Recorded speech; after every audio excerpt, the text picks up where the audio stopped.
Hey, what's up guys? I'm here in beautiful Barcelona, Spain. And I wanted to do something that a trick that I use a lot for my more advanced students that know the natural minor scale and also the major scale that are getting into soloing off the pentatonic and more modal. One reharming thing, it's not really, but that I love using is, let's say I have my my A minor.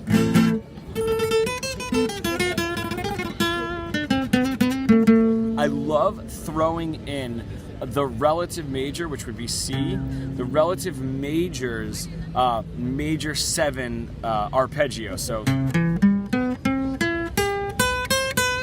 all right, somewhere in the solo, I don't like to get too arpeggiated with it, you know, that kind of sound, like not really my style. So more like just throwing in there. That kind of sound. It creates a really interesting comping as well if you have A minor. All right, so what you're actually doing is you're kind of doing almost like an organ thing there. And C major, this little kid's so loud. The C major, the relative major, what you end up having is in the A minor perspective, minor third, the fifth, the flat 7, which is obviously implied in a minor, and the 9. So it's almost like this minor 9 without actually playing the bass note. You'll usually have the root note anyway. So something to consider, you know, if you guys could switch back and forth between the minor and the relative major, using it in arpeggios and even in comping, it's going to give you a whole new, it's going to give you like this whole new window to mess around with. Now, the one last thing to consider is, in this C major, if I play the C major arpeggio, and then I play the 6, so then it ends up being a C major 6. That 6 is the root note of the relative minor. Okay, so I hope that wasn't too much, guys. For right now, really just focus on wherever that is. You know, if you switch to like a D,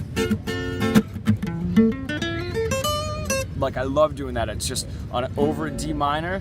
I actually start on this E and I'll slide into the F and just do an F major 7 up to the D. All right, just like a cool little trick to kind of reharm.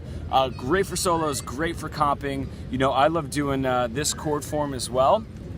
If I have a D, you know, my D minor 7, I'll actually do this F minor, or I'm sorry, F major 9. So if you can see that form, all right, you can kind of see what I'm doing here. So that's my F, all right, that's my 8th fret. So I have F, and then I have its major 3rd A, and then I have its major 7 E. You gotta make sure I'm playing the right chord. And then under here, I actually have its 9, all right, which is G, and it just sounds beautiful over a D.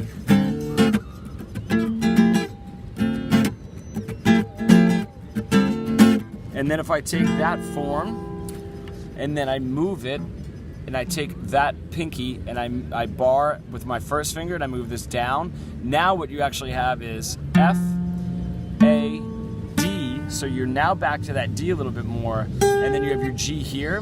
So over a D in the bass, it actually has this minor 4 sound, okay? So there's a lot of information that I'm kind of like throwing at you guys, but just something to consider of when you have a relative major, what each one of the major chord degrees are in relation to the minor, okay? So if you have that A minor, and we're gonna play a C, you know, the C is 1 as far as the C major is concerned, but it's really the minor 3rd as far as the A minor is concerned, all right? And just figuring out that and kind of going back and forth is gonna open up a lot of doors, all right?